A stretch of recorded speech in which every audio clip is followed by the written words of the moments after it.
नमस्कार, आप देख रहे हैं इंडिया टीवी। आपके साथ मैं हूं मीनाक्षी जोशी। कहानी कुर्सी की में आज शुरुआत एक ऐसी खबर के साथ जिसने पूरे देश में सनसनी मचा दी है। जी हां, दिल्ली हाईकोर्ट के जज जस्टिस यशवंत वर्मा के घर से कैश मिलने के सबूत सामने आ गए हैं। खुद देश के चीफ जस्टिस ने इस मामले का पूरा रिकॉर्ड सार्वजनिक कर दिया है। जो रिकॉर्ड है, जो प्रेस रिलीज है, वो इस वक्त इंडिया टीवी के पास भी है, एक कॉपी हमारे पास भी है। चीफ जस्टिस संजीव खन्ना ने जस्टिस यशवंत वर्मा के घर से मिले हुए जले हुए नोट के बंडलों की तस्वीर पब्लिक डोमेन पर शेयर कर दी है। साथ ही पूरे मामले की जांच के लिए 3 सदस्यों की कमेटी भी बना दी गई है। जस्टिस वर्मा को फिलहाल काम करने पर रोक लगा दी गई है। किसी भी तरीके के न्यायिक काम में उनकी इन्वॉल्वमेंट नहीं हो सकती और ऐसा इतिहास में पहली बार हुआ है जब सभी के सब रिकॉर्ड सार्वजनिक किए गए हैं, पब्लिक कर दिए गए हैं।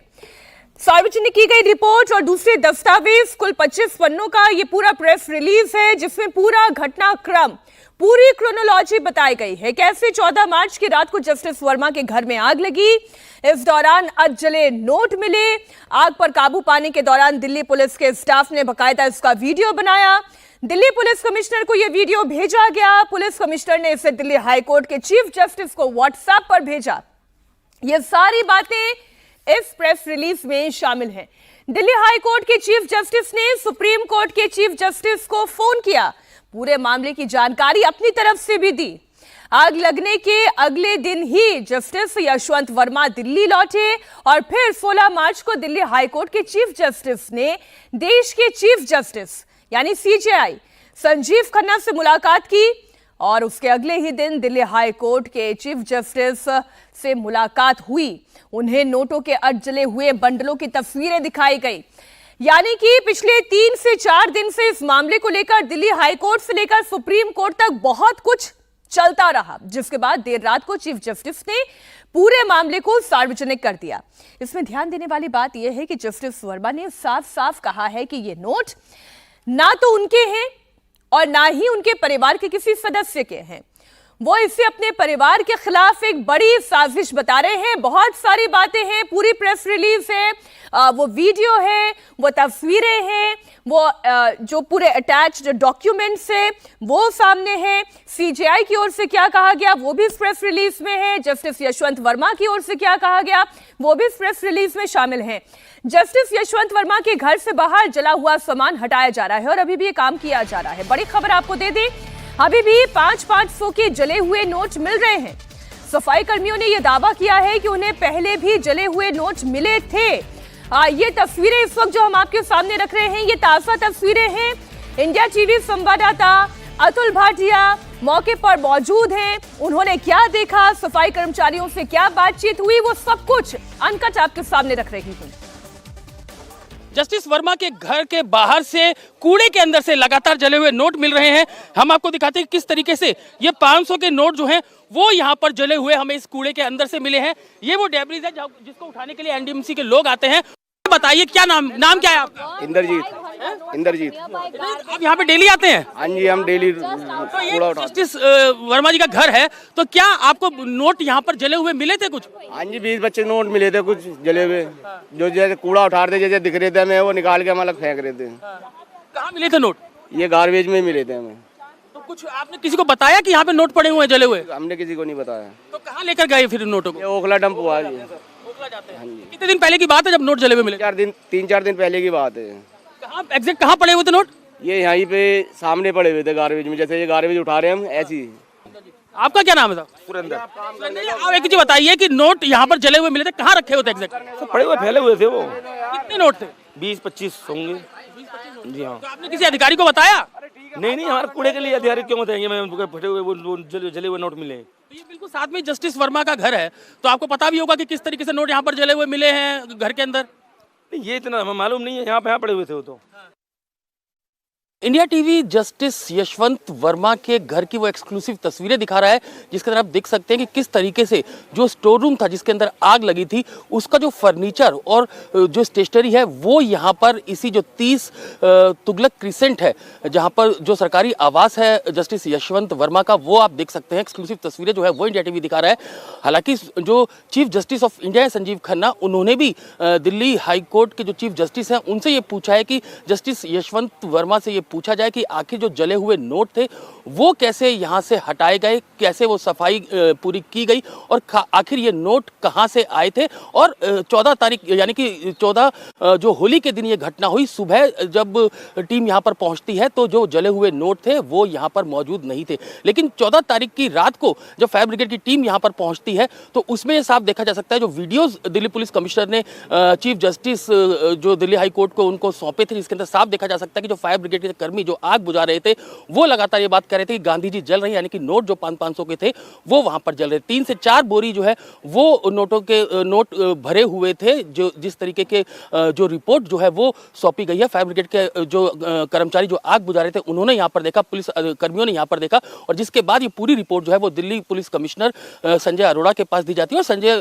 अरोड़ा जो दिल्ली पुलिस कमिश्नर है वो chief justice Delhi high court के उनको पूरी रिपोर्ट ये सौंपते हैं। तो ये हम एक्सक्लूसिव तस्वीरें दिखा रहे हैं कि किस तरीके से जो स्टोर रूम था उसका फर्नीचर और जो बाकी स्टेशनरी है वो यहाँ पर रखी हुई, लेकिन जो नोट जलते हुए विजुअल हैं, वीडियोस आए हैं जो कि सुप्रीम कोर्ट ने भी अपनी वेबसाइट पर पूरा डाला है, वो बिल्कुल भी यहाँ पर नहीं दिखते हैं। तो आखिर वो नोट कहाँ गए, किसने उनको हटाया, किसने ये पूरी साजिश रची, किस तरीके से जो एविडेंस है उनको हटाने की कोशिश की गई, ये तमाम सवाल हैं जो कि अब जस्टिस जो यशवंत वर्मा है उनके ऊपर लगातार इस तरीके के आरोप लग रहे हैं।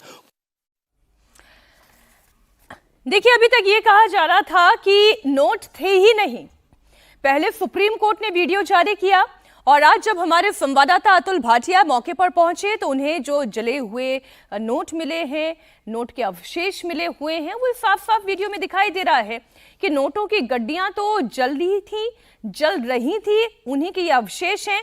अब पूरा सच क्या है ये जांच में सामने आएगा। कहानी कुर्सी की में हमारे चारों मेहमान इस वक्त हमारे साथ स्टूडियो में मौजूद हैं। हर्षवर्धन जी, विजय जी, अवधेश जी, समीर जी, बहुत स्वागत है आप चारों का। चर्चा थोड़ी लंबी चलने वाली है इस पर, क्योंकि कैश तो था और कैश जला भी है और ये अवशेष बता रहे हैं, लेकिन ये कैश की पूरी कहानी क्या है जिसे लेकर पूरे देश में बवाल है, चर्चा इस पर करनी है। हमारे सहयोगी अतुल भाटिया इस वक्त जुड़े हुए लाइव है हमारे साथ। अतुल, हमने आपकी पूरी रिपोर्ट देखी और इसके बाद जो बात अभी तक कही जा रही थी कि नोट तो थे ही नहीं, जब तक वहां पर जज यशवंत वर्मा पहुंचे हैं, उनके परिवार के सदस्य हैं, वो ये कह रहे हैं कि हमने तो कैश देखा ही नहीं था, ना वो जले हुए कैश के अवशेष दिखाई दे रहे थे। आज आपकी रिपोर्ट में ये तस्वीर तो हम देख रहे हैं, नोट तो जले हैं।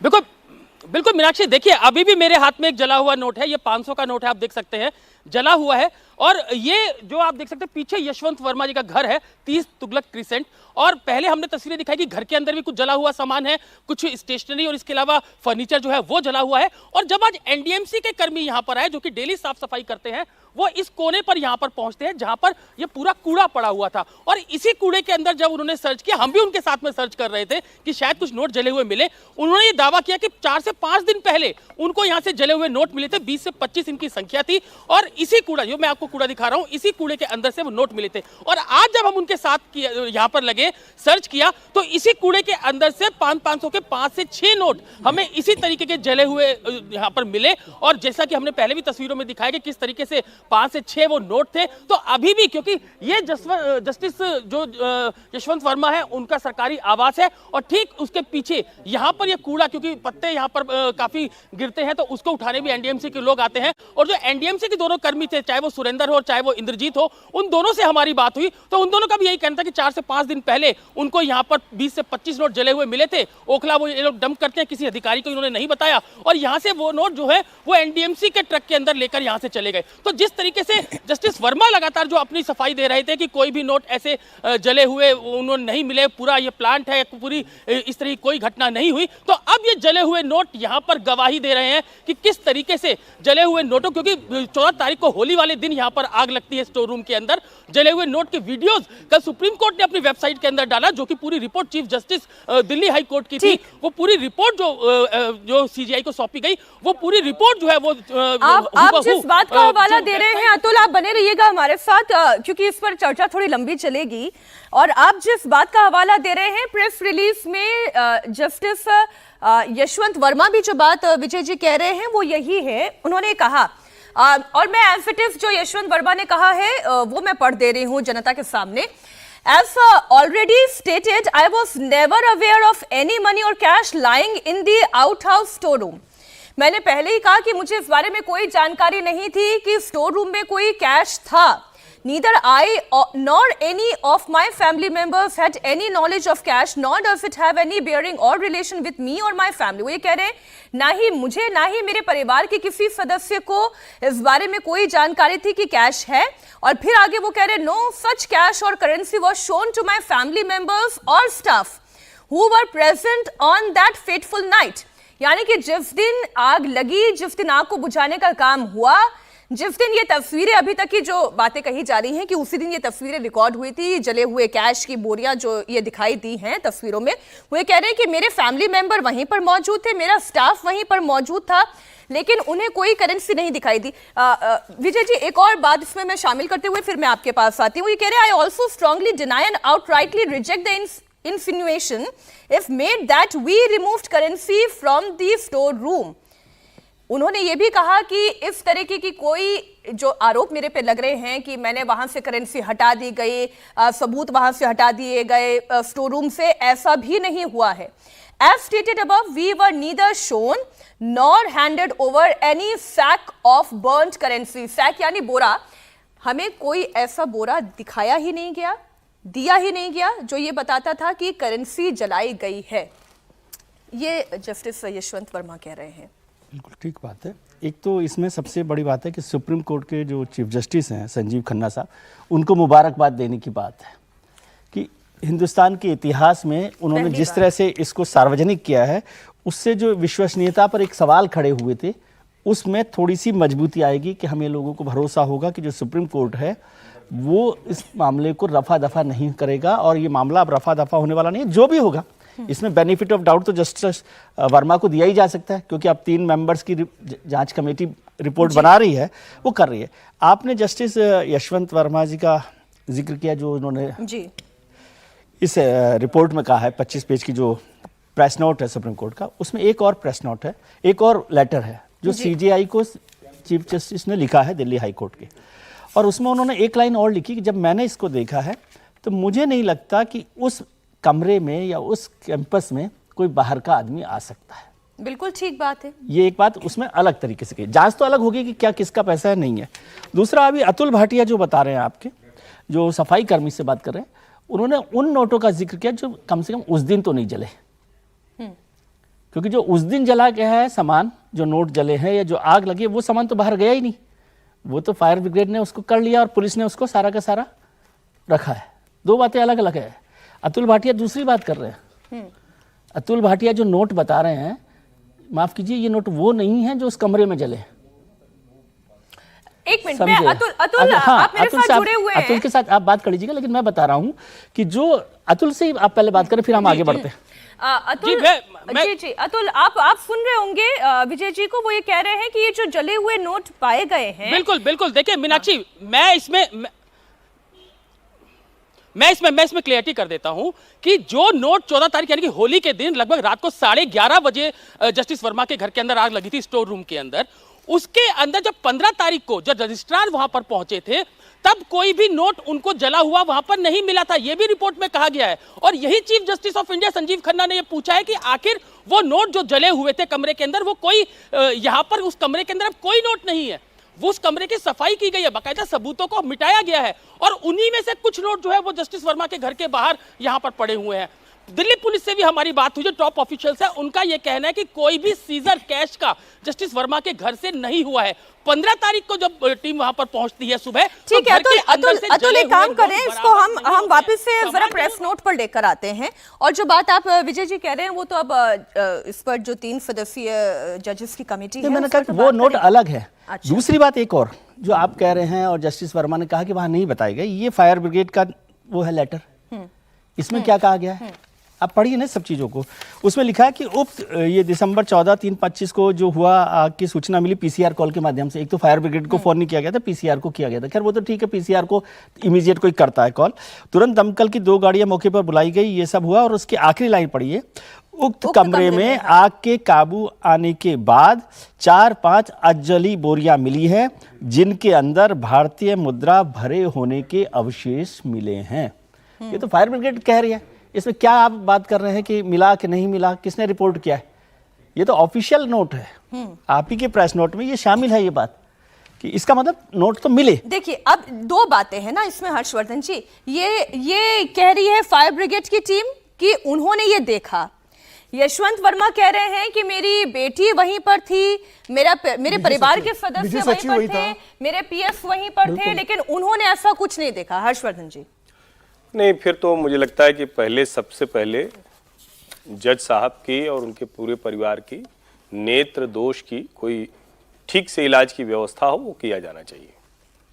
क्योंकि और सब बातें अपनी जगह है, लेकिन ये तो अब सामने आ गया ना जो वीडियो है, और वो एक सिर्फ लाइन भर है। वो जो फायर डिपार्टमेंट का कोई अधिकारी कर्मचारी है उसने बोला महात्मा गांधी में आग लग गई।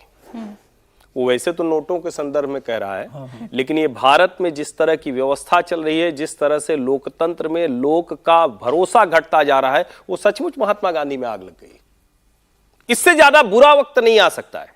और निश्चित तौर पर chief justice of India Sanjeev Khanna ji बधाई के पात्र हैं, प्रशंसनीय काम किया है उन्होंने। लेकिन देश के लोगों को हमेशा लगता है कि ऐसे बड़े मामलों में जब ऐसे प्रशंसनीय कार्य हो जाते हैं तो परिणति तक नहीं पहुंचते हैं। अब क्या ये सच किसी को बार बार जो जस्टिस यशवंत वर्मा ने कहा है, वो करीब 3 पन्ने का उनका जवाब है। 25 पन्नों में एनेक्चर है, ढेर सारी चीजें हैं, उसमें 3 पन्ने में उनका जवाब है जिसमें वो बता रहे हैं कि न तो मैं, न मेरा परिवार, न किसी से लेना देना। 70F वो बटालियन है सीआरपीएफ की जो वहां तैनात रहती है। मजाक बना रखा है। किसी जज के यहां कोई यूं ही घुस जाता है? ये संभव है क्या? मैं वो हिस्सा पढ़ देती हूँ, मैं हर्षवर्धन जी वो हिस्सा पढ़ देती हूँ हमारे दर्शकों को, जिससे कि ये रेलेवेंस समझ में आए कि जो अभी हर्षवर्धन जी बता रहे हैं वो एग्जैक्टली इस प्रेस रिलीज में भी है, वो इस लेटर में भी शामिल है। उसमें लिखा हुआ है the commissioner of police has also informed that the store room is adjacent to the guard room. यानी एडजेसेंट है, गार्ड रूम के पास है, तो इसका मतलब ऐसा तो नहीं कि कोई भी अंदर दाखिल हो जाएगा, कहीं से कोई भी आ जाएगा। Where Central Reserve Police Force Battalion 70F is posted and that the storeroom used to be kept locked. वो locked रहता था, ऐसे कोई भी तो दाखिल नहीं हो सकता वहां पर। इस पूरी जो 25 पन्ने की वो रिपोर्ट जब सार्वजनिक हो गई, उसकी शुरुआत की जो दिल्ली पुलिस कमिश्नर की अपनी जो विवेचना है या जो कहें कि ऑब्जर्वेशन है, वो कह रही है कि ये उनका सर्वेंट रूम कह लीजिए, स्टोर रूम कह लीजिए, जो भी कह लीजिए, वो हमेशा लॉक रहता था। जैसे ही लॉक शब्द कहते हैं, इसका मतलब उस चाबी को रखने वाला कोई एक ओनर होगा। ये संभव नहीं है ना कि आप जो ताला लॉक करते हो उस ताले को आप कहें कि जैसे सीआरपीएफ वालों तुम जरा ले लो, अच्छा चलो तुम नौकर हो तुम ले लो, तो उनमें से कोई नहीं।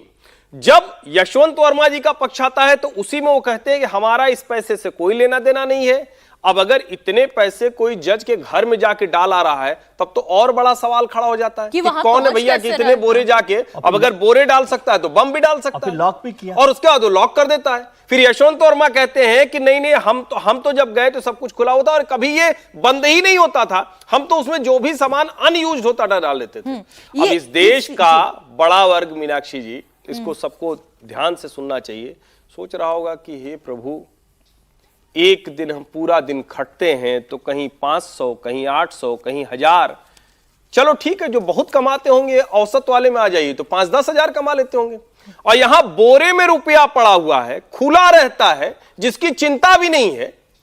तब तो बड़ा विचित्र सा है। और मुझे लगता है कि इसकी परिणति कुछ भी हो, इसमें कुछ भी आए, लेकिन खुद सर्वोच्च न्यायालय की जो 25 पन्ने की रिपोर्ट है, जो एनेक्स्चर्स हैं, जो वीडियो है, और महात्मा गांधी में आग लग गई है। महात्मा गांधी जी का इस तरह का जो अपमान की बात की जा रही, वो सिर्फ करेंसी के अपमान की बात नहीं है, नैतिकता, शुचिता, सब कुछ ध्वस्त हो गया है। और इस विश्वास को वापस लाना ये न्यायालय की ही जिम्मेदारी। मैं फिर कह रहा हूं, ये जितनी बातें हम लोग कह रहे हैं, ये किसी के मन की बात नहीं है। सर्वोच्च न्यायालय के 25 पन्ने की रिपोर्ट ये कह रही है। Harish Salve, Kapil Sibal, Allahabad high court bar association के प्रेसिडेंट अनिल तिवारी, बड़े बड़े वकील, वो सब कह रहे हैं संकट बड़ा है। दिल्ली हाईकोर्ट के चीफ जस्टिस कह रहे हैं कि इतने भर से काम नहीं चलेगा भाई, ये कुछ करना पड़ेगा। मैं इसी को ऐड कर देती हूँ। देवेंद्र कुमार उपाध्याय जो बात कह रहे हैं, वो यही कह रहे हैं, the inquiry conducted by me prima facie does not reveal possibility of entry or access to the room by any person other than those residing in the bungalow। यानी कि उस बंगलो में रह रहे लोगों के अलावा किसी का और बाहर से आने की संभावना नहीं बनती है। अब कौन रह रहा है बंगलो में? The servant, the gardeners, the CPWD personals, if any. Accordingly, I am of the prima facie opinion that the entire matter warrants a deeper probe। यानी कि गहरी जांच की, छानबीन की इसमें आवश्यकता है। आज बात हो रही है उन जले हुए नोटों की, उन बोरियों की, जिनके धीरे धीरे करके जानकारियां और निकल के सामने आ रही है। और ये बार बार दोहराना होगा, ये इतिहास में पहली बार है जब चीफ जस्टिस ऑफ इंडिया की ओर से सारी बातें सार्वजनिक की गई हैं। अवधेश जी, यहीं से बात को आगे बढ़ाते हुए जो बात एक बार फिर मैं दोहराती हूँ, जस्टिस वर्मा कह रहे हैं, What baffles me is the complete absence of any sack of allegedly burnt currency. What never recovered, never seized. वो तो सीधा सीधा इसी बात को नकार रहे हैं कि ना वो कभी रिकवर किया गया, ना वो कभी सीज किया गया। तो फिर ये जो सारे सबूत हम देख रहे हैं, जो ये सारी तस्वीरें हम देख रहे हैं, जो चीफ जस्टिस ऑफ इंडिया की तरफ से भी जारी की गई, आपने भी वो प्रेस नोट देखी होगी, बिल्कुल, फिर वो कहां से आई, वो तस्वीरें कहां से आई? नहीं, देखिए, ये जो घटनाक्रम है ये थोड़ा रहस्यमय तो हो गया है, जासूसी फिल्मों की तरह लग रहा है कि कहां से नोट आ गए। अब अगर उसमें ये देखिए, हाँ, इन्हीं तस्वीरों की मैं बात कर रही हूं। अरे, अग्निशमन विभाग का प्रमुख अपने पत्र में लिख रहा है अंतिम पंक्ति में कि उसमें जली हुई बोरियां पाई गई जिसमें करेंसी थे। तो करेंसी थे।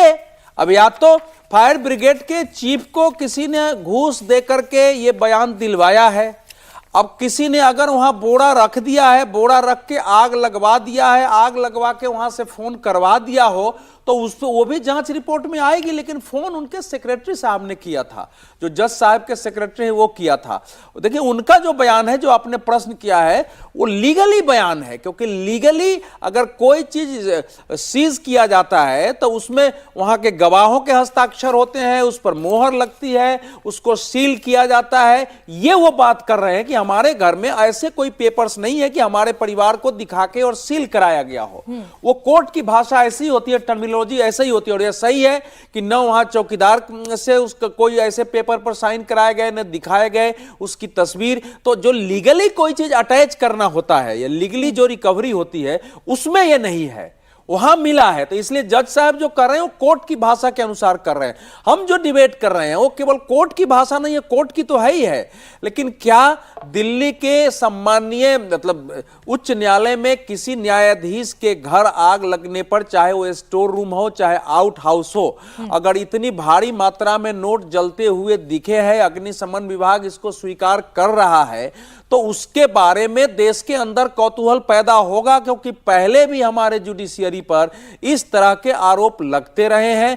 दबे छिपे संसद के गलियारों में जाइए, सांसद लोग चर्चा करते हैं, जो अच्छे वकील हैं वो चर्चा करते हैं, और केस लड़ने वाले तो करते ही हैं कि बगैर लेन देन के नहीं हो सकता है। तो अब वो एक, लेकिन इसमें देखिए ऐसा है कि जो जस्टिस संजीव खन्ना जी ने, न्यायमूर्ति संजीव खन्ना जी ने एज इट इज चीजों को सामने रखा है। इसमें उनका कोई मंतव्य नहीं दिखाई पड़ता है कि चीफ जस्टिस का क्या फाइंडिंग्स है। हम लोग कभी भी चीफ जस्टिस जैसे बड़े पद पर कोई क्वेश्चन नहीं उठाते हैं, ना उठाएंगे, ना उनके इरादे पर हमारा प्रश्न है। लेकिन चीफ जस्टिस अभी अपनी फाइंडिंग दे ही नहीं सकते। उन्होंने तो 3 सदस्यीय कमेटी बना दी है, जांच कमेटी बनाई। रिपोर्ट देखिए, ऐसा है, सुनिए, रिपोर्ट उन्होंने तो देखिए ये क्या है, एक फॉर्मेलिटी सारी कुछ हो रही है। और फॉर्मेलिटी ये है कि पहले जो दिल्ली हाई कोर्ट के चीफ जस्टिस साहब कह रहे हैं कि मेरे पास जैसे ही जानकारी मिली मैंने आपसे संपर्क किया, यही है ना कि हमारे पास जानकारी मिली कि ऐसे ऐसे घर में आग लगी है, ये हुआ है, मैंने पहले वहां करने की दरियाफ्त करने की कोशिश की, फिर आपको फोन किया और आपने जो मुझे कहा कि एक बार जाके देखिए, उसके आधार पर मैं वहां गया, रुका, आधे घंटे में मैं निकल गया और पता चला कि उनके सेक्रेटरी ने फोन किया था, उसमें ऐसे लटके हुए जगह थी। जो कुछ मैंने देखा उसके बाद मुझे नहीं लगा कि उस कमरे में बाहर का कोई आदमी आके प्रवेश कर सकता है। गार्डनर जा सकता है, जो बगीचे का माली होगा वो जा सकता है, पीडब्ल्यूडी के लोग जा सकते हैं, गार्ड जा सकते हैं या उनके परिवार के लोग जा सकते हैं। वो आउट हाउस जरूर है, लेकिन ये भी है उसमें कि उसमें ताला नहीं है, ताला नहीं था, ताला नहीं लगते हुए पाया गया, ये उसमें लिखा हुआ नहीं, ये रखा हुआ है। देखिए मैं पढ़ देती हूँ। स्टोर रूम के घर की सुरक्षा गार्ड जो सीआरपीएफ एफ कंपनी 70V वाहिनी की है, उनके लिए बनाया गया गार्ड रूम से सटा हुआ है।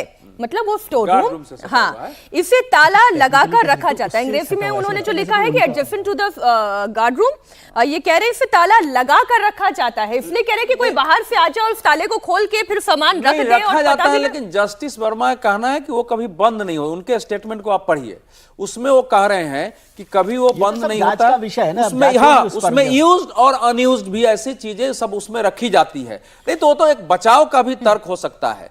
लेकिन अब इस समय एक बहुत रहस्यमय है, चीफ जस्टिस ने अगर उनको ड्यूटी से अभी मुक्त किया है, दिल्ली हाई कोर्ट के चीफ जस्टिस को कहा है, अगर एक तो उनको तात्कालिक रूप से देखा जाए तो एक पनिशमेंट हुआ किसी जज के, उसके कैरेक्टर पर बहुत बड़ा क्वेश्चन मार्क लगा दिया गया कि chief justice of supreme court of India, उच्चतम न्यायालय के मुख्य न्यायाधीश को प्राथमिक रूप से ऐसा लगा है कि नहीं भैया ये जो बता रहे हैं वही सच नहीं है, इसके परे भी कोई सच होगा। और इसमें देखिए जो कमिटी है उसमें 2 हिमाचल प्रदेश, पंजाब और हरियाणा के चीफ जस्टिस है हाई कोर्ट के, जो 3 सवाल जस्टिस हैं। जी, जो 3 सवाल जो खुद जस्टिस संजीव खन्ना की ओर से उठाए गए हैं और जो उन्होंने पत्र लिखा है जस्टिस देवेंद्र उपाध्याय को, समीर जी वो ये कह रहे हैं, जो 3 पॉइंट्स वो कह रहे हैं, How does he account for the presence of money cash in the room located in this premises? पहले तो यही पता चले कि वो कैश वहां पर कैसे आया, उसकी प्रेजेंस वहां पर, उसकी मौजूदगी वहां पर कैसे थी।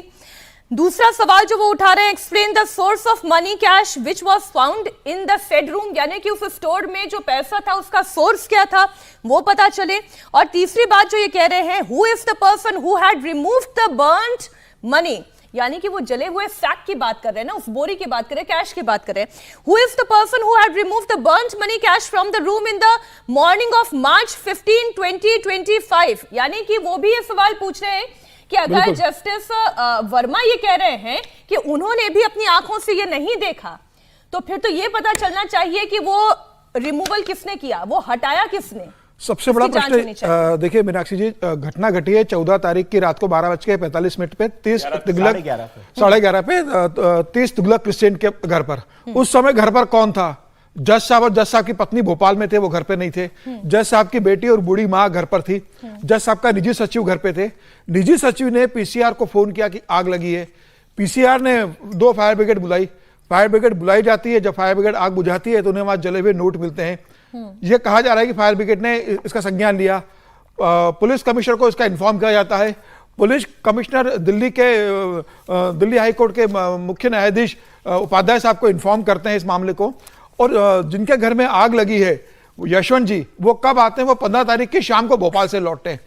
और क्या 14 तारीख की रात को जब यह घटना घटी, आग लगी, वहां नोट जले हुए मिले, पुलिस का क्या दायित्व था वहां पर? सबसे पहले यह था कि उस रूम को लॉक किया जाता, उस पूरे एरिया को सील किया जाता, और जो नोट निकले उस समय घर के लोगों से, उनकी बेटी जो बालिग है, वैसी तो नहीं कि छोटी बेटी है उनकी, उस बेटी को, निजी सचिव को वहां बुलाया जाता, उनको दिखाया जाता कि देखिए इस कमरे में इतने नोट जले हुए, एविडेंस के लिए वहां उनका बयान दर्ज होता, वहां उनकी वीडियो रिकॉर्डिंग होती, पूरा वीडियो रिकॉर्डिंग करते, सारे सीसीटीवी कैमरे जो है वो कब्जे में लेते और सारे घर के लोगों को वहां से दूर करते। सुबह तुरंत जज को आने को कहते कि तत्काल आइए। अर्ली इन द मॉर्निंग जज को वहां बुलवाया जाता और जज के सामने उसको खोल के सब चेक करवाया जाता। आपको पूरा समय दे दिया, दूसरे दिन सुबह जिन लोगों को सफाई करनी थी कर दी। जब जज को फोन करते हैं दूसरे दिन 15 तारीख को उनका रजिस्ट्रार जाता है, जो दिल्ली हाई कोर्ट जो है रजिस्ट्रार को भेजते हैं और वो कहते हैं कि रूम में कुछ मिला नहीं। मैं उससे क्यों सहमत हूं, क्योंकि ये जितने भी अभी तक कॉन्वर्सेशन हुए उसमें ये हिस्सा ये बताता है कि स्टाफ और बेटी से फायर ब्रिगेड के कर्मचारियों ने कहा कि आप आग से दूर रहिए। जस्टिस वर्मा ये कह रहे हैं मुझे मेरे परिवार को नहीं पता कि वहां पर क्या मिला, जब नोट हमें दिखाए नहीं गए तो हम ये कैसे मान लें? एक लाइन जब टीम चली गई तो ये पूरा घटना नहीं मिला। ये 14 नोट तारीख की करने वाली रात बात की है। हाँ। 22 तारीख तक सीजीआई जी क्या कर रहे थे, सुप्रीम कोर्ट क्या कर रहा था, 8 दिन क्यों लगे इस मामले को बाहर आने के लिए? ये घटना 16 तारीख को ही शाम को पूरे मामले की जानकारी आनी थी। 8 दिन तक सुप्रीम कोर्ट इस मामले में जो ढिलाई बरती है, और जब मामला मीडिया में आता है उसके बाद सुप्रीम कोर्ट के सीजीआई जी इसको सार्वजनिक करते हैं, साइट पर अपलोड करते हैं। अब तो मामला इतना बड़ा बन गया ना, और मुझे लग रहा है जो कमेटी बनाई है इसे टाइम बाउंड कमेटी बनानी चाहिए था कि 60 दिन के अंदर आपको स्थिति समक्ष रखना है। कमेटी बनानी, कमेटी को कोई टाइम बाउंड जानकारी नहीं दी गई है, तो मुझे लग रहा है कि सुप्रीम कोर्ट ने भी इसमें ढिलाई बरती है। ठीक है, आपकी बात। नहीं, मैं 2 बातें कर रहा हूँ। अभी ये जो प्रेस नोट है, इसका मतलब ये नहीं है कि सारी बातें प्रेस नोट में लिखी गई है। ये हो सकता है कि पुलिस ने वो, क्योंकि पुलिस तो जब वहां पर पहुंची है, नोट मिले हैं, तो उसने सब कुछ वीडियो रिकॉर्डिंग भी की होगी और उस पर साइन भी करवाए होंगे। जरूरी नहीं है कि ये आपके पास इंफॉर्मेशन नहीं है। प्रेस नोट का मतलब ये नहीं कि उन्होंने सारी इंफॉर्मेशन आपको दी है। लेकिन प्रेस नोट का मतलब ने जो अभी किया है, जो उपाध्याय साहब जो रिपोर्ट दिया, उस रिपोर्ट में बात मेंशन होती है, पुलिस कमिश्नर मेंशन करते हैं। में तो जब उन्होंने वीडियो का जारी कर दिया, फोन की वीडियो से कुछ थोड़ी होगा, वीडियो जारी कर दिया ना वीडियो से सुप्रीम नहीं कोर्ट होगा। ने कि भाई इसमें घर नोट के लोगों मिले की हैं। कि हाँ हमने ये देखा नोट, आप उनके साइन लेते ना, वो होंगे कि हाँ, ये साइन। नहीं है। मैं ये कह रहा हूँ अभी हमें नहीं लेकिन पता पुलिस कि कमिश्नर की साइन रिपोर्ट है। में ये मेंशन नहीं है। जरूरी नहीं है ना, अभी आपको नहीं पता जो कि पुलिस- क्या किया है क्या ठीक नहीं है, किया। ठीक है, लेकिन इसमें एक महत्वपूर्ण बात है कि टाइम बाउंड यदि होता तो बेहतर होता कि भाई जल्दी से जल्दी हो जाए, और इसमें कोई बहुत बड़ा इन्वेस्टिगेशन नहीं है। उसी कमरे की जज साहब की सोर्स का तलाश कहां से नोट आया? सोर्स की तलाश बहुत इसमें महत्वपूर्ण सवाल है। बहुत ऐसा क्वेश्चन है कि नोट कहां से आया। हालांकि किसने 6 महीने रखा बोल है? दिया है कि 6 महीने तो तक उनका जो डाटा है मोबाइल का, वो वो रिकवर वो करने भी के लिए बोला है। की बात उसमें हो गई। वो करने की बात है, लेकिन महत्वपूर्ण बात है कि इस तरह से इनिशिएट किया गया और ये जो सारा काम हुआ है उसमें ये साफ है कि भी नोट वहां पर मिले हैं। अब इस पर ये चर्चा करना कि वो नोट उनके नहीं थे, ये सब तो जांच में सामने आ जाएगा, हम लोग उस पर क्या कमेंट करेंगे। लेकिन टाइम बाउंड होता तो ज्यादा बेहतर होता कि टाइम बाउंड किया जाए, और उनको काम करने से रोका गया है। बल्कि बेहतर है कि उनको कहा जा सकता है कि छुट्टी पर सुप्रीम भेज दिया कोर्ट ने जाए। इतनी केस लड़े होंगे, इतने केस का निर्णय दिया होगा, मुझे लग रहा है सुप्रीम कोर्ट के इतिहास में यह पहला मामला सुप्रीम कोर्ट के सामने आया है जो उन्हीं के घर का मामला है, और उन्हें इस मामले में दूध का दूध पानी का पानी करना पड़ेगा। उन्हें जो भी सच्चाई जनता के बीच, देश की जनता के बीच लानी पड़ेगी। जो प्रतिष्ठा डुमिल हुई है जुडिशरी की, जो आग उंगली उठ रही है जुडिशरी के ऊपर, मुझे लग रहा है उसे बहुत साफ करने के लिए, लोगों में विश्वास बनाए रखने के लिए सुप्रीम कोर्ट को एक जल्दी से जल्दी सस्पेंस जो मुझे सच्चाई अभी को तक बाहर लग लेकर रहा आनी है, पड़ेगी। सर ये जितना भी मैं पढ़ रही हूँ हर्षवर्धन जी, उसमें जो एक सस्पेंस लग रहा है वो इस सबूत का ही लग रहा है कि वो बोरी जिसमें अर्ध जले हुए नोट थे, वो जस्टिस यशवंत वर्मा कह रहे हैं कि ना मुझे ना मेरे परिवार वालों को दिखाए गए। ठीक है, वो जांच में पता चलेगा ना। दूसरा जो देवेंद्र उपाध्याय कह रहे हैं, एज पर जो उन्हें कमिश्नर से इंफॉर्मेशन मिली, वो ये कह रहे हैं कि वहां पर मौजूदगी थी, ऐसा कमिश्नर की तरफ से उन्हें ये इंफॉर्मेशन दी गई है। तो ये थोड़ा सा भी समझने वाली बात है। केवल दिल्ली हाईकोर्ट जांच के में ही चीफ सामने जस्टिस ने जो सब कुछ कहा उसमें मैं एक पंक्ति है उसको पढ़ देता हूं। I have also been informed that as per the security guard posted at the residence of the honorable judge, some debris and half burnt article were removed in the morning of 15/3/2025. 14 की रात में आग लगी है। Security guard ने बताया है, जो पुलिस कमिश्नर के हवाले से दिल्ली हाई कोर्ट के चीफ जस्टिस भारत के मुख्य न्यायाधीश को लिख रहे हैं कि वहां बहुत से जो जलने के बाद निशान होते हैं, आधे जली चीजें, वो सब वहां से सुबह से साफ की गई।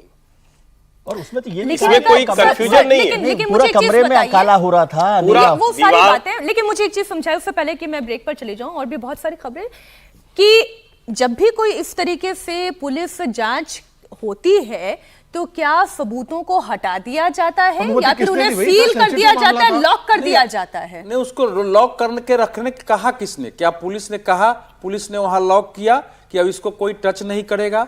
तो ये तो पुलिस के भी, पुलिस कमिश्नर लिखा है, लापरवाही है। उस जगह का पहले यही होता है कि अगर वहां कोई संदेह हुआ है कि ये नॉर्मल फायर नहीं है और फायर हुआ भी है तो ये नॉर्मल कंडीशन है, इलीगल कंडीशन है, तो उसको सुरक्षित रखने की कोशिश होती है। किसने हटाया?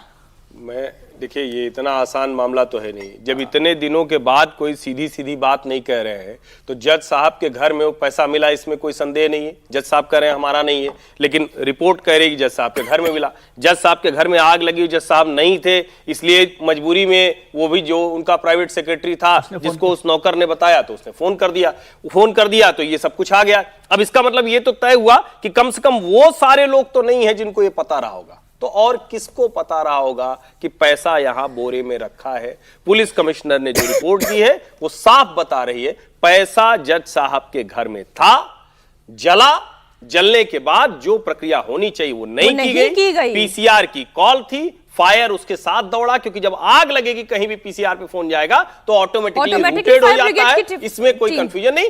असली बात यह कि उसके तुरंत बाद कार्रवाई क्यों नहीं हुई, ये सवाल है असली। और जैसे ही ये सवाल आता है संदेह बड़ा हो जाता है। अब सच कोई छिपा हुआ नहीं। बड़ी खबर आपको दे दूं, दिल्ली नोट कांड पर फायर सर्विस के डायरेक्टर से मुलाकात हुई है सुप्रीम कोर्ट के अधिकारी की। इस वक्त की बड़ी खबर आपको दे दें, जीएफएस अतुल गर्ग से एससी के अधिकारियों की मुलाकात हुई है। दिल्ली फायर सर्विस के डायरेक्टर हैं अतुल गर्ग। इस पूरे मामले पर उनकी मुलाकात हुई है। जाहिर है अब जो डिब्रीफ की बार बार बात हो रही है वो कहाँ गया, क्या उन्होंने देखा, जो उन्होंने प्रेस नोट भी दिया, उस प्रेस नोट में भी ये बातें साफ कही जा रही हैं कि अर्ध जले हुए सामान को, आर्टिकल्स को वहां से हटाया गया। अब इस पर सारी जानकारियां ली जा रही है। अतुल भाटिया मेरे सहयोगी जुड़े हुए हैं। अतुल, क्या खबर आ रही है? देखिए, दिल्ली फायर सर्विस के डायरेक्टर हैं अतुल गर्ग और वो भीकाजी कामा प्लेस जो फायर ब्रिगेड का ऑफिस है उसी में उन्हीं का रेजिडेंस है, वो वही रहते हैं। यही कारण है कि जो सुप्रीम कोर्ट के जो ऑफिशियल्स हैं वो भीकाजी कामा पैलेस गए, क्योंकि जो वीडियो भी कल सुप्रीम कोर्ट की वेबसाइट में डाले गए थे वो वीडियोस भी बाकायदा दिल्ली पुलिस कमिश्नर को दिए गए थे। और जो दिल्ली फायर सर्विस के जो डायरेक्टर है अतुल गर्ग, उन्होंने ही सबसे पहले ये वीडियोस जो है वो दिल्ली पुलिस को सौंपे थे। तो इस पूरे मामले की इन्वेस्टिगेशन चल रही है। यही कारण है कि अतुल गर्ग के घर पर जो सुप्रीम कोर्ट के ऑफिशियल्स हैं, क्योंकि वही इस पूरे मामले की जांच कर रहे हैं और कोई एजेंसी इस पूरे मामले की जांच नहीं कर रही है, तो वो लोग भीकाजी कामा पैलेस में जो फायर ब्रिगेड का जो ऑफिस है उसी में अतुल गर्ग का घर है, रेजिडेंस है, वहीं पर उनका पूरा परिवार रहता है। तो वहीं पर ही उनसे जानकारी लेने के लिए पूरी जो ऑफिशियल्स की टीम है सुप्रीम कोर्ट की वो वहां पर पहुंची थी। तो अब वहां से वो टीम निकल चुकी है। निश्चित रूप से अतुल गर्ग से कई सवाल जवाब किए गए होंगे कि आखिर किस कंडीशन में, किस समय कॉल मिलती है, कैसे फायर ब्रिगेड की टीम यहां पर पहुंचती है। 2 फायर ब्रिगेड की गाड़ियां जो है वो आप देख सकते हैं, मेरे पीछे जस्टिस यशवंत वर्मा का घर है और उसके ठीक पीछे अगर आप देखेंगे तो वहां पर जो है वो स्टोर रूम है जिसमें आग लगी थी। आप यहां बाहर देख सकते हैं सीआरपीएफ के जवान जो है वो यहां पर तैनात है। और जिस तरीके से बात यहां पर 2 सीआरपीएफ के जवान मैं आपको दिखा सकता हूं, ये देखिए यहां पर सीआरपीएफ के जवान, अभी एक गाड़ी यहां पर अंदर जरूर आ रही है मीनाक्षी, ये आप देख सकते हैं दिल्ली हाईकोर्ट का स्टिकर जो है वो इस गाड़ी पर लगा हुआ है और ये गाड़ी यहां पर अंदर जा रही है। सिक्योरिटी मैं दिखाऊं कि किस तरीके की सिक्योरिटी यहां पर है, बाकायदा कोई भी बिना, क्योंकि पैरामिलिट्री फोर्स सीआरपीएफ के जवान यहां पर तैनात है। एक आपको मैं दिखा रहा हूं कि गेट बंद कर रहे हैं, दूसरे यहां पर जो है वो भी यहां पर सीआरपीएफ के जवान मौजूद है। तो इसके अलावा आप यहां पे देखेंगे पूरा स्टाफ जो है वो इस रूम के अंदर यहां पर बैठता है। कौन लोग किन्होंने यहां पर मिलने आना है, किन लोगों ने कौन लोग यहां पर आ रहे हैं, वो तमाम डिटेल्स जो है वो यहां पर रखी जाती है। तो पूरा हम आपको दिखा रहे हैं किस तरीके से जस्टिस जो यशवंत वर्मा है उनका ये घर है और ठीक सामने आप देखेंगे उसके पीछे वहां पर स्टोर रूम है, जिस स्टोर रूम में आग लगने की बात की जा रही है। तो अभी भी जिस तरीके से जले हुए नोट यहां पर मिले, तमाम चीजें जो है वो, क्योंकि नोट 14 तारीख को आग लगती है, 14 मार्च को होली वाले दिन रात को लगभग 11:30 बजे, और उसके बाद फायर ब्रिगेड की टीम यहां पर पहुंचती है। जो नोट मैं आपको दिखा रहा हूं, ये जले हुए नोट अभी भी आज भी हमें बाहर जो डेबरी के अंदर से मिले हैं, ये 500 के नोट। और इसके अलावा जो एनडीएमसी के जो कर्मी थे उनसे हमारी बातचीत हुई, उनका ये कहना था कि 4 से 5 दिन पहले भी उनको 500 के 20 से 25 नोट मिले थे और आज फिर इस तरीके के नोट मिलना, आप देख सकते हैं 500 के नोट जले हुए। इसी तरीके से आज भी 8 से 10 नोट मिले, जैसा कि मैंने पहले रिपोर्ट के अंदर भेजा कि किस तरीके से नोट यहां पर अभी भी जले हुए मिल रहे थे। और उन्होंने भी ये दिखा रहे हैं, उस पर हम थोड़ी सी बात करें। और जो ये बड़ी खबर आई है, और विजय जी एक और जो ये registrar cum secretary to the honourable chief justice, उनका भी जो रिपोर्ट है, उनकी जो रिपोर्ट है वो मैं जरा दर्शकों के सामने पढ़ दूं। उन्होंने कहा, under the direction of honourable Chief Justice, I visited the official residence of Justice Yashwant Verma at 30 Tughlaq crescent. वो एड्रेस वो पूरा बता रहे हैं। और ये विजिट उनके कब हुई? 15 तारीख को, यानी जिस दिन आग लगी उसके ही अगले दिन सुबह, माफ कीजिएगा, रात 9:10 पर। On reaching there, I called private secretary to the honourable जज, यानी जस्टिस यशवंत वर्मा के जो प्राइवेट सेक्रेटरी हैं, जो उस वक्त जब आग लगी थी वहीं पर मौजूद थे, उन्होंने कॉल किया। उन्होंने कहा कि आप बंगले पर आए। He came out and took me to the honorable judge who was sitting in his office, यानी तब तक वो जज भी, यशवंत वर्मा भी घर आ चुके थे और वो अपने ऑफिस में बैठे हुए थे। I visited the room which is adjacent to the office where the fire incident took place on 14th. It was informed to me by the private secretary that the room was being used as a storeroom to keep useless articles of the household. अब ये सारी बातें वो हैं जो justice Verma ने, जो registrar हैं, cum secretary to the honourable justice, और जब हम इन जस्टिस की बात करें तो हम जस्टिस देवेंद्र उपाध्याय की बात कर रहे हैं। उन्होंने कहा कि this room was not locked, जबकि बाकी बातें अभी तक जो सामने आ रही है वो ये कह रहे हैं कि रूम लॉक्ड रहता था। वो ये कह रहे हैं कि रूम लॉक नहीं रहता था। On reaching there I found out that it was complete dark inside the room and the walls had developed cracks. We all took out our mobile phone and switched on the torch and have a look inside the room. वो ये बता रहे हैं कि कमरा बंद नहीं रहता था। दूसरी बात कि अंदर लाइट की व्यवस्था नहीं थी, क्योंकि अब जाहिर है जब वहां पर आग लग चुकी थी तो उन्होंने अपने मोबाइल की रोशनी से उन्होंने पूरे कमरे को देखा। और जब उन्होंने कहा कि कुछ हाफ बर्न्ड आर्टिकल्स वहां पर दिखाई दे रहे थे, debris were lying on the floor, लेकिन कहीं पर भी उन्होंने भी कैश की बात नहीं कही है। विजय जी, इस पूरी बातचीत में जो रजिस्ट्रार भी कह रहे हैं उसमें वो कहीं भी कैश की बात नहीं कह रहे हैं कि उन्होंने जले हुए नोट देखे। The report after spending 8 to 10 minutes in the room, we all came out. The report is accordingly submitted for the kind perusal of Honorable Chief Justice. इसमें तो कम से कम वो ये बात नहीं कह रहे हैं कि उन्होंने कुछ जले हुए नोट देखे। देखिए, इसमें एक तो ये है कि जो कमरा बंद अंधेरा हो रहा था, कालिक हो रही थी, उसमें उसको जो क्या नाम है, फायर ब्रिगेड की जो डायरेक्टर है, उन्होंने, आप उसका लेटर देखिए, उसमें उन्होंने कहा कि वो आग शॉर्ट सर्किट से लगी है जी। तो शॉर्ट सर्किट से लगी है, इसका मतलब वहाँ पे कमरे में अंधेरा ही होगा। जब रजिस्ट्रार साहब गए हैं तो लाइट नहीं जल रही, और वो उन्होंने उसमें देखा, और जिस तरह से उन्होंने लिखा है उसका मतलब क्या है, उन्होंने कहा कि उसमें अंधेरा है, दीवारें काली हो गई है, और अंधेरे में मैंने अपने मोबाइल की टॉर्च से 10 मिनट मोबाइल की टॉर्च से देखा है। तो उसमें ये मौका मिल जाता है, स्पेस, कि आप ये नोट देख रहे हैं कि नहीं देख रहे। उन्होंने कहा डेब्रिस, और कितना दिखाई और दे कितना या ना दिखाई दिया दे। नहीं है, तो इसलिए, लेकिन अब तो नोट मिल गए ना, तो ये तो बहस ही नहीं है। बहस तो सवाल खड़े कर दिए सीजीआई ने अपने आप ही कि ये पैसा मिला।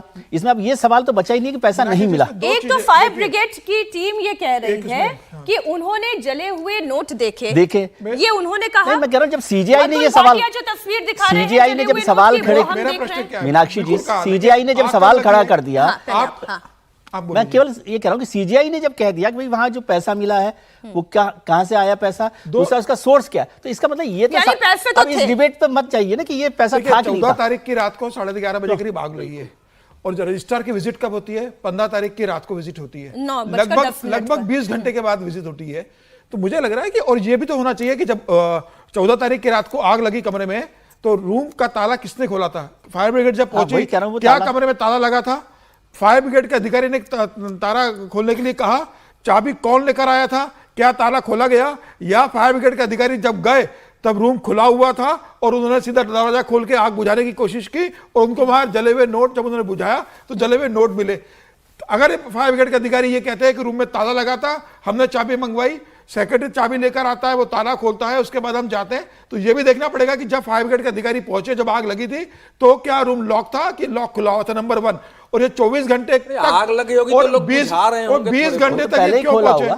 20 घंटे तक क्यों पहुंचे? ये 20 घंटे बाद अधिकारी क्यों पहुंचा? इसमें एक बात है ना, तुरंत सुबह पहुंचना चाहिए था ना, दिन में जब आपको जाना है। एक बात समझिए, 20 घंटे बाद वहां जा रहे हो। फिर मैं ये पूछूंगी, जब आग लगी, मैं 1 मिनट में एक सवाल खड़ा कर लूं, फिर तो ये पूछना चाहिए, जब आग लगी होली वाले दिन, मामला खुला 20 तारीख को, तो इतने दिन क्या हो रहा था? नहीं, देखिए, इसको आप अकाउंटेबल हैं किसी के, आपको क्यों बताए? पहली बात, मैं इस सवाल पर पूछना चाहता हूँ। और रजिस्ट्रार 4 वहाँ पर रात को 9 बजे क्यों पहुंचा है? रजिस्ट्रार कोई ऑफिसर है अकाउंटेबल जो वहाँ सीजीआई के जज के यहाँ पर आग लगी तो वो पहुंचे? वो तो किसी ऑर्डर पर पहुंचे ना। पहले घटना हुई, पुलिस ऑफिसर ने, पुलिस कमिश्नर से बात हुई, फायर ब्रिगेड के डायरेक्टर की, फिर पुलिस कमिश्नर ने सीजे को बात की, हाई कोर्ट के सीजे ने सीजीआई से बात की, सीजीआई ने उसके बाद ऑर्डर किया होगा ना। ये प्रोसेस है। ऐसे रजिस्ट्रार किसी की आग लगी है तो घर पहुंच जाएगा क्या? प्रक्रिया की कैसे भाई? जज के तो उस पर सवाल खड़ा नहीं हुआ ना कि 9 बजे वो, बल्कि आप कहेंगे सुबह सुबह वो कैसे पहुंचे? उसमें देखिए 2 जस्टिस उपाध्याय को 2 इंस्ट्रक्शन मिले। पहले जो उन्होंने बताया तो फिर question chief justice of India ने भेजा कि इन प्रश्नों का उत्तर इन प्रश्नों का, तो वो उनके फिर घर पर गए हैं, उनसे बातचीत किया है, फिर वो बताया है कि उनका उत्तर ये है कि हमको इस पैसे के बारे में मालूम नहीं है, हमारे किसी घर के परिवार से या किसी से भी इस बारे में कोई बात बताई नहीं गई, दिखाए नहीं गई, उसके फोटो नहीं लिए गए, ये सारी बातें उनको बता रहे हैं। तो ये देखिए ऐसा है कि इसमें अब इस समय जो चीफ जस्टिस ने एक्शन लिया है, वो चीफ जस्टिस का एक्शन ये बताता है कि वो जुडिशियरी को लेकर जो सवाल देश भर में खड़े हो रहे हैं, जो सोशल मीडिया पर चल रहा है, चारों ओर मर्मरिंग है, पहले से आवाज उठ रही है। और 2014 में जस्टिस केहर ने जो इस की पीठ ने जो इस संदर्भ में मध्य प्रदेश के एक हाई कोर्ट के जस्टिस पर जो छेड़खानी का मामला था, उसमें जो है 7 स्टेप्स बताए थे, तो वो इस स्टेप को फॉलो कर रहे हैं। पहला स्टेप इसमें यह है कि कोई कंप्लेन आना चाहिए। कंप्लेन आने के बाद आपने वहां के चीफ जस्टिस को इन्फॉर्म किया, चीफ जस्टिस ने आपको रिपोर्ट दिया, ये तीसरा हो गया। फिर उसको आपने पढ़ा, वो चौथी हो गई। पढ़ने के बाद आपको लगा कि नहीं इसके आगे प्रोब की जरूरत है, तो आपने एक कमेटी बना दी, तो ये 5वां हो गया। अब वो कमेटी की रिपोर्ट जब आएगी, उस रिपोर्ट से पता चलेगा कि अब चीफ जस्टिस क्या स्टेप लें। अगर वो दोषी साबित होते हैं तो क्या उनके लिए जो सुप्रीम कोर्ट ने गाइडलाइंस दिया है कि उनको स्टेप आउट होने के लिए कहा जाए कि या तो वॉलंटरी रिटायरमेंट लें या वो त्याग पत्र दें, ये 2 देंगे। अगर वो नहीं मानते हैं तब चीफ जस्टिस जो है 7 स्टेप्स के रूप में प्राइम मिनिस्टर प्रेसिडेंट को लिखते हैं कि अब इनके विरुद्ध इंपीचमेंट चलाया जाए। 5 स्टेप तक तो अभी सारी बातें हैं। बार-बार सवाल नहीं खड़ा कर सकते हम लोग कि भाई उन्होंने क्यों नहीं बताया है। बताना क्या, सीजीआई देख रहा है उसको, तो सीजीआई जब उस पर रिपोर्ट आ जाएगी उसके बाद वो देखेंगे कि क्या इसकी जरूरत है। पुलिस तो जो सबूत है उसको इकट्ठा करके रखेगी ना, वो रखा होगा ना, हमें नहीं पता। 5वें चरण की हम बात कर रहे हैं, काम यही है ना।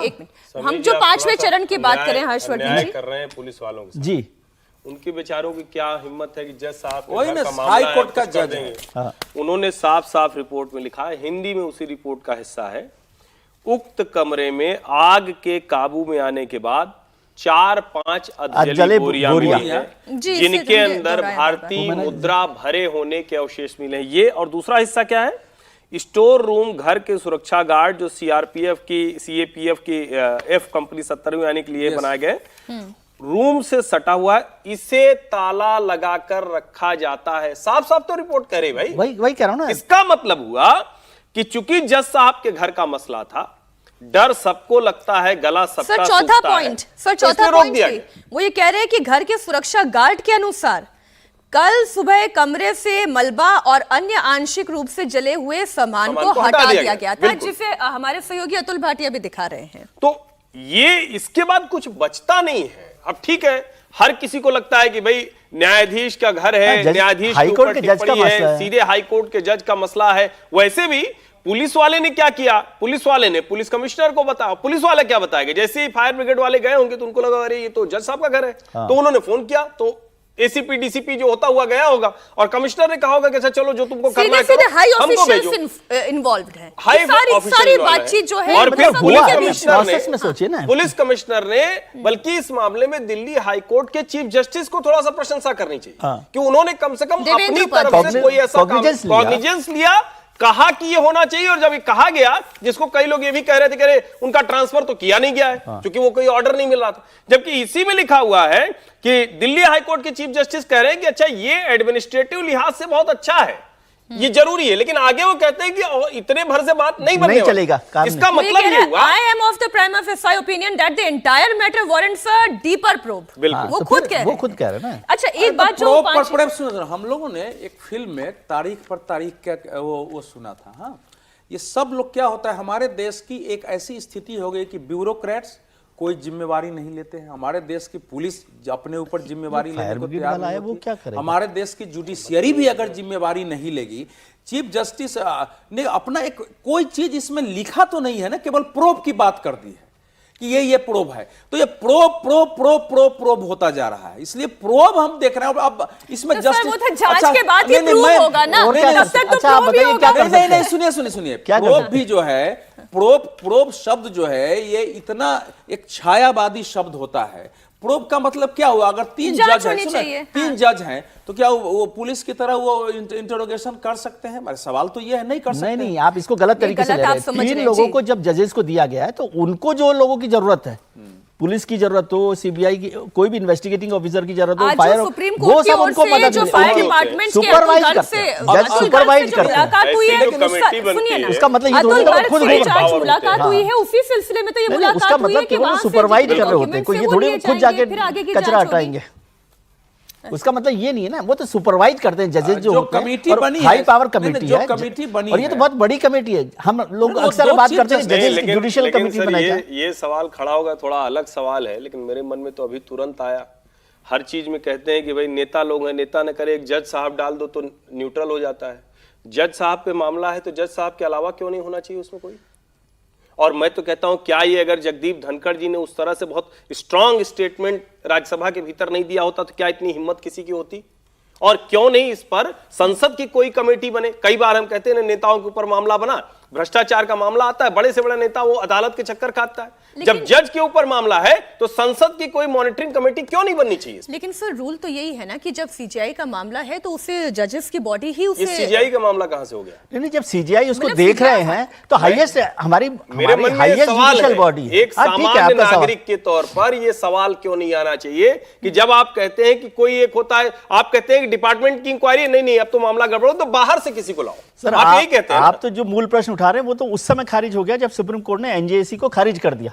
नहीं, वो तो खैर लार्जर क्वेश्चन हो जाएगा। वो तो बड़ा खैर- क्वेश्चन है, हाँ, इससे भी वो बड़ा तो- क्वेश्चन है। तो दोनों पार्ट है, देखिए इसका दोनों पार्ट है। जुडिशियरी को इंटैक्ट भी रखना जरूरी है, हाँ। और जुडिशियरी के अंदर के जो भ्रष्टाचार है, भाई भतीजावाद है, उसको भी ठीक करना जरूरी है। अब इसमें ऐसा नहीं हो कि हम पॉलिटिशियन को, ब्यूरोक्रेट्स को और पुलिस उसको को नहीं फंसा। जुडिशियरी पर हावी करा दे। समस्या है ये बहुत ही एक महीन रेखा है कि हमारे यहाँ जो सेपरेशन और पावर है उसमें सबके जो संवैधानिक दायित्व है, उनके जो गरिमा है और उनकी जो ताकत है वो बनी रहे। उसमें जुडिशियरी, अंततः सारे फैसले जुडिशियरी को देना है। हम संविधान का संशोधन करते हैं, ठीक उसको सर। भी रिव्यू करने का एक- अधिकार एक- दिया एक- हुआ अब है। छोटे से ब्रेक के लिए हमें सवाल रुकना तो होगा। जुडिशरी पर ही उठ रहे हैं ना सर। जितने मुकदमे सुने, जितने मामले आए, जो भी फैसला दिया, उसके विपक्ष वाला क्यों नहीं कहेगा कि मैनिपुलेटेड था? नहीं, वो कह सकते हैं, सवाल उठे हैं, लेकिन क्या इस समय हमारी पॉलिटिकल जो राजनीतिक सत्ता है उसको आप इतना साफ सुथरा और इतने गरिमामय, उत्तरदायित्वपूर्ण, ईमानदार मानते हैं कि किसी जज के भ्रष्टाचार की जांच के लिए वहां एक कमेटी बने?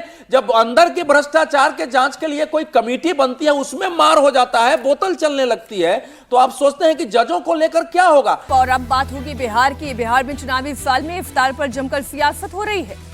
एक तरफ आरजेडी नेता तेजस्वी यादव घूम घूम कर दावत इफ्तार में शामिल हो रहे हैं, तो वहीं मुस्लिम संगठनों ने आज पटना में नीतीश की इफ्तार पार्टी में शामिल होने से इनकार कर दिया।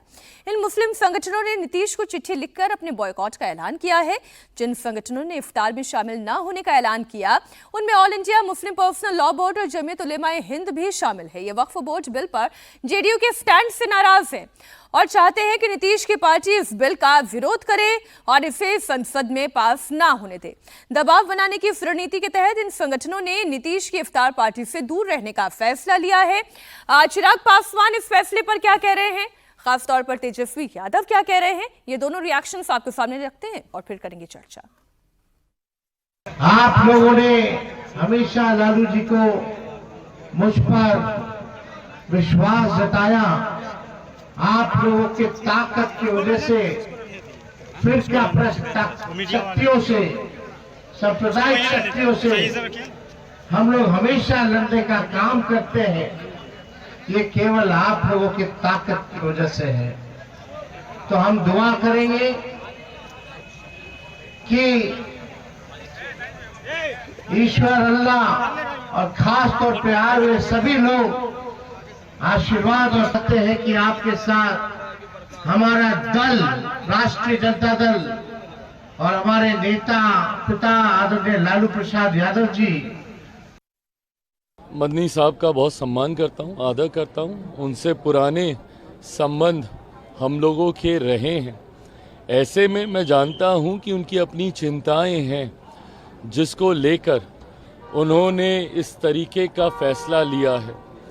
बहरहाल मैं बस उनसे इतना कहूँगा कि जिनको उन्होंने मुसलमान समाज का संभवतः ठेकेदार बनना सही समझा है, क्या वो लोग उनके हितों का संरक्षण कर पा रहे हैं?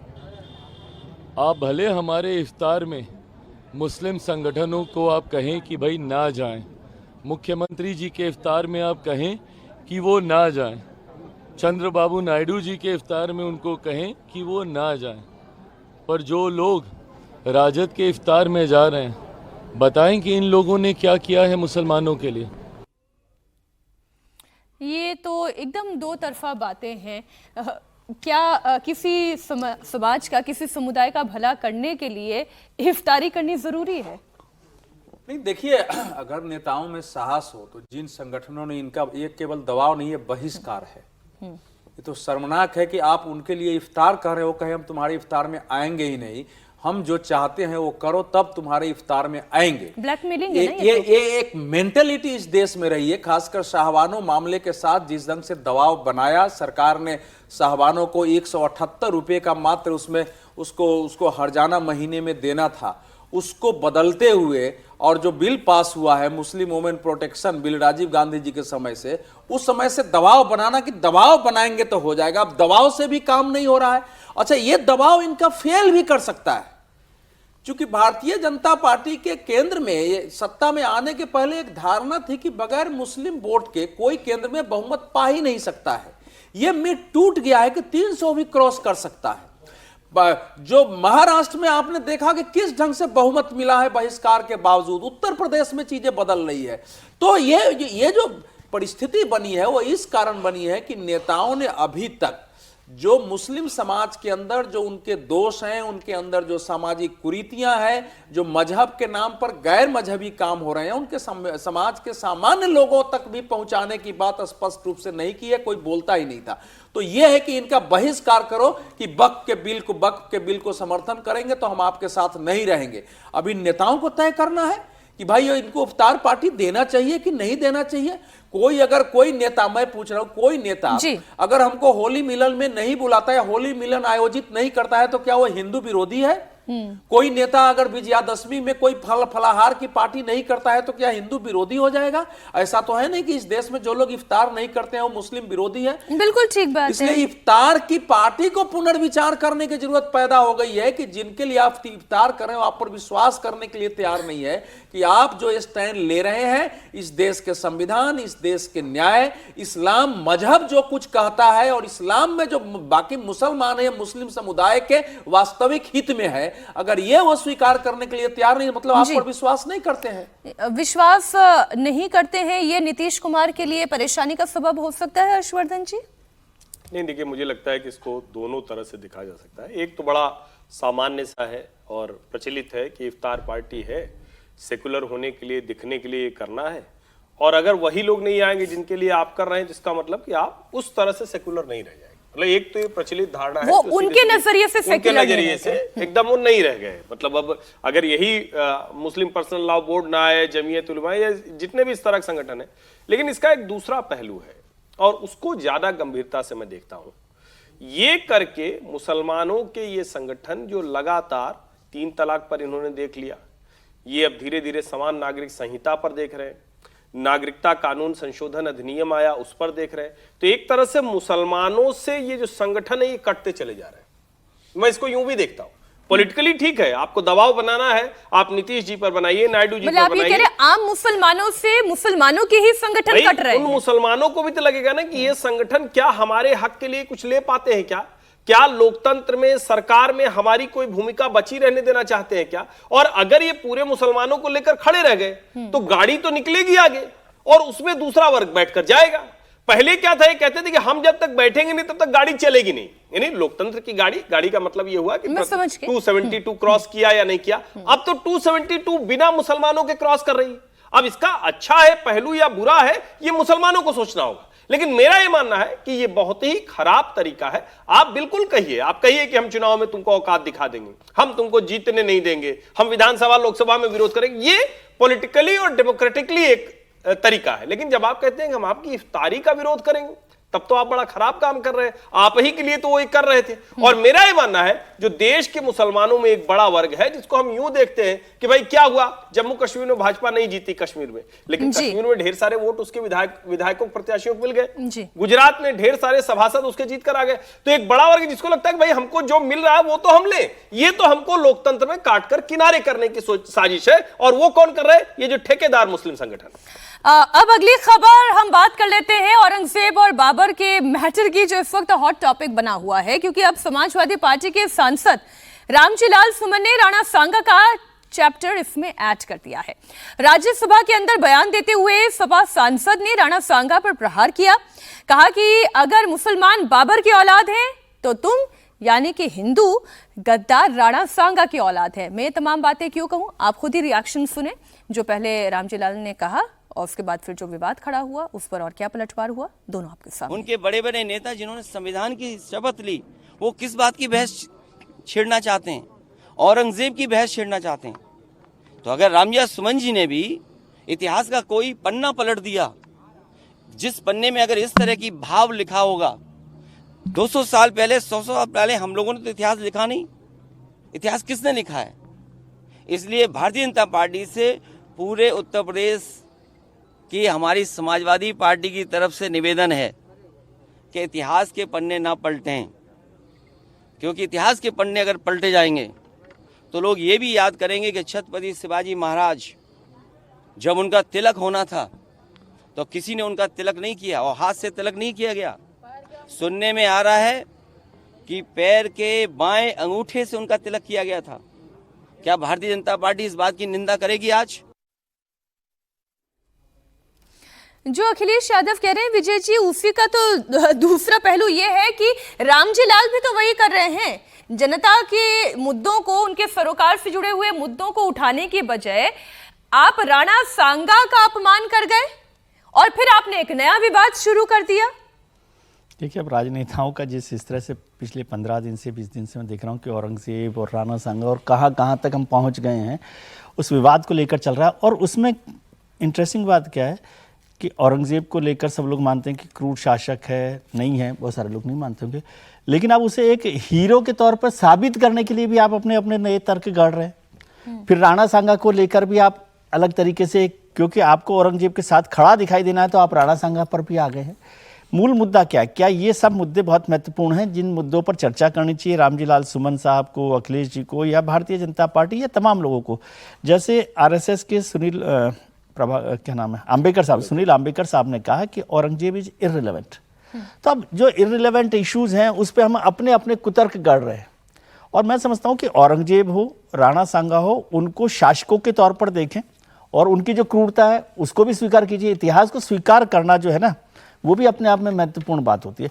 और सब लोग होते हैं। आज हम यदि डेमोक्रेसी में भी देख लें तो बहुत सारी पॉलिटिकल पार्टीज बहुत सारे इश्यूज पर खड़े होते हैं, साथ में बहुत सारे इश्यूज पे खड़े नहीं होते। तो एक ही तरीके से एक फ्रेम में सबको डालने की जरूरत नहीं है। और क्या आप राणा सांगा को बाबर के साथ खड़ा कर सकते हैं, इसके साथ औरंगजेब के साथ खड़ा कर सकते हैं? असली मुद्दा ये है। तो इस पर लेकिन सबके अपने, और इससे भी इंटरेस्टिंग बात है कि कोई वोट का फर्क नहीं पड़ रहा है। अब एक तरफ तो अभी इफ्तार की बात कर रहे थे, तो हो सकता है कि नीतीश कुमार जी इफ्तार पार्टी करें तो जमीयत के वक्फ बोर्ड के लोग नहीं जाएं, लेकिन वहां पर हो सकता है कि 2000 मुसलमान पटना के खड़े हों। तो फिर क्या करेंगे आप? बिल्कुल। इसलिए आप अपनी पॉलिटिक्स को भी देखने की कोशिश करें और कुतर्क के लेवल पर इस स्तर पर ना पहुंच जाएं कि रावण की पूजा, यदि रावण को आपको बहुत विद्वान बताना है तो आप राम को भी विलन बनाने पर तुल जाएं, ये ठीक नहीं।